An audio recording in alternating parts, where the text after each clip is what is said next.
नमस्ते, प्रणाम, स्वागत करती हूँ अपने यूट्यूब चैनल पर। आप सभी लोग के सामने एक देवी पचरा गीत सुनाने जा रही हूँ। सुनिएगा, आप लोग कमेंट बॉक्स में बताइएगा गीत कैसा लगा। कहवा लगायू मैया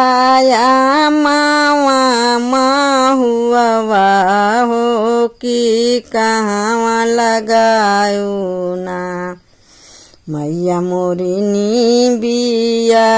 के गछिया हो कि कहाँ लगायू ना कहाँ लगाऊ मैया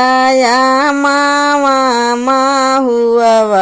हो कि कहाँ लगाऊ ना मैया मोरिनी बिया के गछिया हो कि कहाँ लगाऊ ना बगिया लगाई सेवकाया मामायऊ माहुलिया हो दुआरा लगाई ना सेवकानी बिया के गछिया हो दुआरा लगाई ना बगिया लगाई सेवकाया मामायऊ माहुआ हो दुआरा लगाई ना सेवकानी बिया के गछिया हो दुआरा लगाऊ ना कवने ही फुलवा मैया साना सजेला हो कि कवने फुलवा ना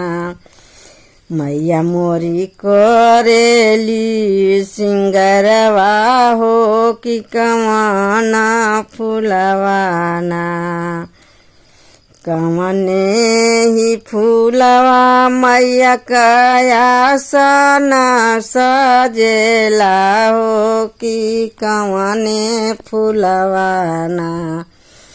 मैया मोरी करेली सिंगरवा हो कि कवन फूलवा ना बेला चमेली का सेवकाया साना सजेला हो कि अढ़ौल फुलवाना बेला चमेली का सेवकाया साना सजेला हो कि अढ़ौल फुलवाना हमारा हो खेला सिंगरवा हो कि अढ़ौल फुलवाना हमारा होला सिंगरवा हो कि अढ़ौल फुलवाना।